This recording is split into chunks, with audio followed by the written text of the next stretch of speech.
Hello દોસ્તો, હું મગન Bhanderi. Universal barter સિસ્ટમમાં આજે આપણે વાત કરવાના છીએ જે આપણા અલગ અલગ પ્રકારના જે 25 જેવા જે સ્ટાર્ટઅપ છે, પ્રોગ્રામ છે આપણા, એની અંદર 8 નંબરનો છે ખેડૂત હાટ. હાટ એટલે હાટડી, જેને આપણે જૂની ભાષામાં કહીએ. ખેડૂત હાટ એટલે શું એમ? એટલે કોઈ આપણે એવો મોલ ચાલુ નથી કરવાનો. આ એક મૌલિક આઈડિયા છે. આની અંદર આપણે શું આગળ કરી શકીએ અને આનો શું બદલાવ આવી શકે, આનાથી શું લોકોની સુખાકારી જિંદગીની અંદર બદલાવ આવી શકે, આવા જે વિચારો છે એ આપણે ઇમ્પ્લિમેન્ટેશન કરવા માટે આગળના શું શું સ્ટેપ લેવા પડે, એનો એક આઈડિયા હું તમને રજૂ કરું છું કે આની અંદર આપણે શું કરવાના છીએ. એક દાખલો તમને આપો એટલે અંદાજ આવશે ખેડૂતની હાલની દશા શું છે એમ. બરાબર, એક ભાઈ દિલ્હી ગયા એટલે લાલ કિલ્લા ઉપર, લાલ કિલ્લાની બહાર એક પોપટવાળો પોપટ લઈને બેઠો હતો પાંજરામાં. એટલે ઓલાને પોપટ ગમી ગયો એટલે એને પૂછ્યું, ભાઈ પોપટની ખાસિયત શું છે એમ? એ કહ્યું કે પોપટ બોલતો પોપટ છે. શું વાત કરો છો? કે એમ? તો આપણે આ લઈ જવો પડે. એટલે ખરીદી લીધો, ઘરે લઈ આવ્યો. 4-5 દિવસ ત્યાં પોપટ કાંઈ બોલે જ નહીં. એટલે ઓલો પાછો ગયો એની પાસે કે ભાઈ પોપટ બોલતો નથી યાર, તમે તો બોલતો કરી દીધું. કે તો તમે શું કર્યું? અહીંથી પાંજરું લઈને ગયા એમનો જ રાખ્યું છે? તો કે આ પાંજરું લઈને ગયા એમનો જ મૂક્યું છે. ઓહો, પણ પોપટ છે ને એને તો ઝૂલવાની ટેવ હોય, એટલે પાંજરાની અંદર ઝૂલો લટકાવો, એ પોપટ ઝૂલશે તો બોલશે. ઓલાની તો વાત સાચી છે. એટલે એને એક ઝૂલો લીધો, નાનો એવો ઝૂલો મૂક્યો. પોપટ ઝૂલે બોલે પણ બોલે નહીં. 2-4 દિવસ પછી પાછો ગયો કે ભાઈ પોપટ હિસકાઈ ખાય છે, બધું ખાય, ઝૂલે છે, પણ બોલતો નથી. એ બરોબર છે કે એની અંદર સીડી છે? સીડી, કારણ કે પોપટને ચડવા ઉતરવાની ટેવ હોય. તો કે ના, સીડી નથી. ઓકે, તો કે તો સીડી લઈ લ્યો એટલે જરૂર બોલશે. એટલે એને પાછી સીડી લઈ લીધી, સીડી અંદર મૂકી દીધી. પોપટ તો રોજ ચડે ઉતરે બેસે, બોલે નહીં. 4-5 દિવસ ત્યાં પાછો ગયો પેલા પાસે કે ભાઈ પોપટ હજી બોલતો નથી, સીડી મૂકી દીધી, પાંજરું મૂકી દીધું. એવું? તો કે હા. તો કે એક કામ કરો, હવે તમે છે ને એક આ મેના લઈ જાઓ. પોપટને એકલું લાગતું એટલે બોલતો ન હોય. પોપટ એની જોડીદાર થશે ને એટલે 100% બોલવા લાગશે એમ. એટલે આને તો ન છૂટકે બીજો ખર્ચો કર્યો પાછો કે ભાઈ કાલ પોપટ બોલશે, કાલ પોપટ બોલશે. મેના લીધી, મેના મૂકી દીધી કે હવે પોપટ બોલશે, તોય પોપટ બોલે નહીં. આ પોપટ બોલવા પાછળની કહાની ખેડૂત સાથે સંલગ્ન છે. જેટલી પણ સરકારો અત્યાર સુધીમાં આવી, દરેક લોકોએ ખેડૂતને આશ્વાસન જ આપ્યું, 2000 આપી દઈશું, 1000. અરે શું પણ 2000માં તમે ખેડૂત ખરીદવા નીકળ્યા છો? ખેડૂત એટલે શું? તમારી કલ્પના શું ખેડૂત એટલે? તમે અંદાજ તો મારો. તમે એક સામાન્ય કોલગેટ બહાર પાડો તોય તમારે એની અંદર લખેલી હોય MRP કે ભાઈ 100 ગ્રામના 80 રૂપિયા, એટલે 1000 રૂપિયાની કિલો. બરાબર, ખેડૂત જેટલી પણ પ્રોડક્ટ બનાવે છે એમાં ક્યાંય MRP વાળી?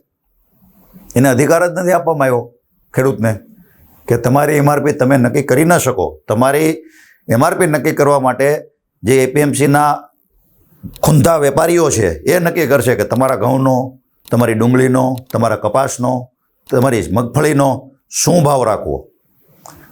એ કોણ નક્કી કરશે? આવા વેપારીઓ. અને MSP માટે ભાવ કોણ નક્કી કરશે? સરકાર. ખેડૂતને પોતાનો ભાવ નક્કી કરવાની આઝાદી કે સત્તા નથી. તમે એવી કલ્પના કરતા હોય કે અમે 70 વર્ષ પહેલાં આઝાદ થઈ ગયા, 75 વર્ષ, ખોટી વાત છે. કોઈ જાતની આઝાદી મળી જ નથી. આજથી 20 વર્ષ પહેલાં મીઠું 2 રૂપિયા કિલો હતું. અત્યારે એના 20 રૂપિયા, 11 રૂપિયા તો મિનિમમ સામાન્ય મીઠાના થઈ ગયા, 20 રૂપિયા થઈ ગયા. કેટલા ગણો ભાવ વધારો થયો? 10 ગણો. આજથી 20 વર્ષ પહેલાં ઘઉં કેટલા ભાવના હતા? મણ 100 રૂપિયાના મણ હતા ને? તો 20 ગણા ભાવ વધારવા પ્રમાણે અત્યારે ઘઉંનો ભાવ કેટલો હોવો જોઈએ? 2000 રૂપિયા. જોયો ક્યાંય 2000 રૂપિયા? હવે અહીંયા 600 ને 700 કરે ત્યાં તો રાડ બચી જાય કે ઓહો, ખેડૂતને અમારે એટલા પોસાતા નથી ને અમારું બજેટ ખોરવાઈ જાય, ગૃહિણીનું બજેટ ખોરવાઈ જાય ને આમ થઈ જાય ને તેમ થઈ જાય. શા માટે ભાઈ? ખેડૂતોને અન્યાય શા માટે? અત્યાર સુધી હજારો આંદોલન થયા ખેડૂતો માટેના, અનેક નેતાઓ થઈ ગયા, મુખ્યમંત્રીને પદ સુધી આવી ગયા. સરવાળો શું થયું? પોપટ બોલ્યો જ નથી.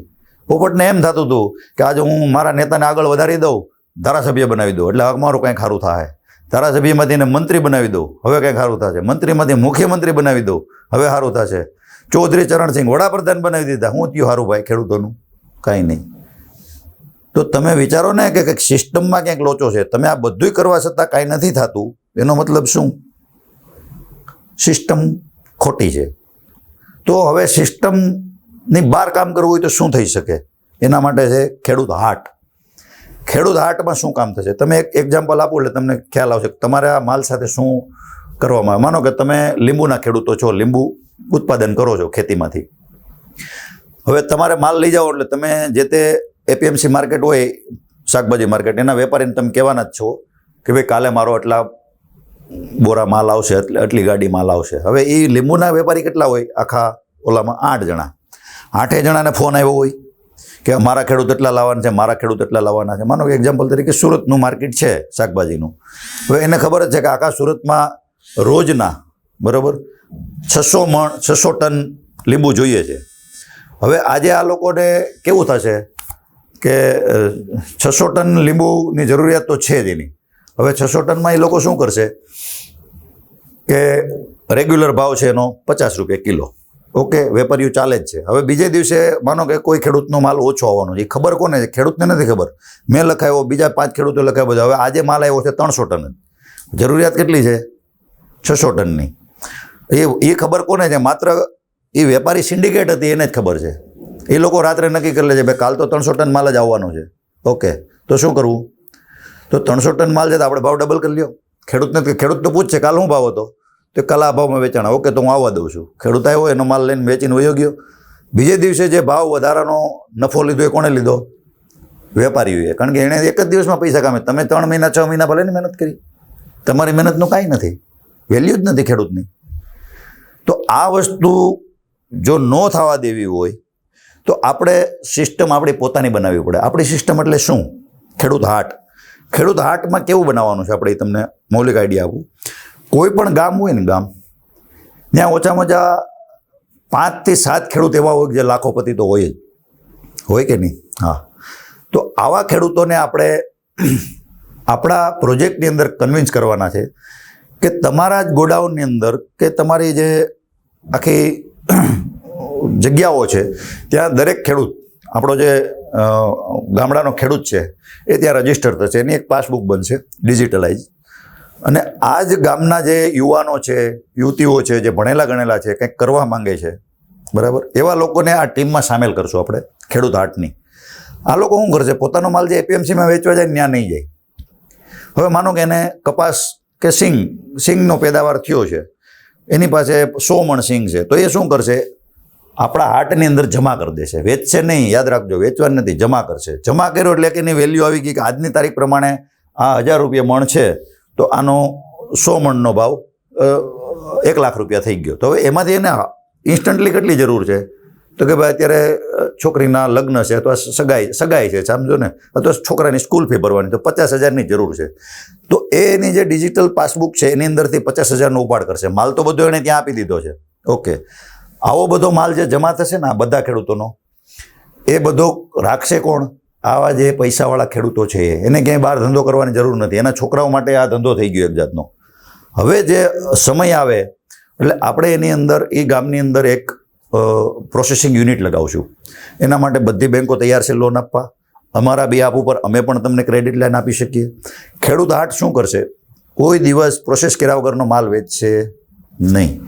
માનો કે ઘઉં છે તો ઘઉંને પણ શોર્ટેજ કરી બેગ ભરી 25 કિલોની તૈયાર કરશે.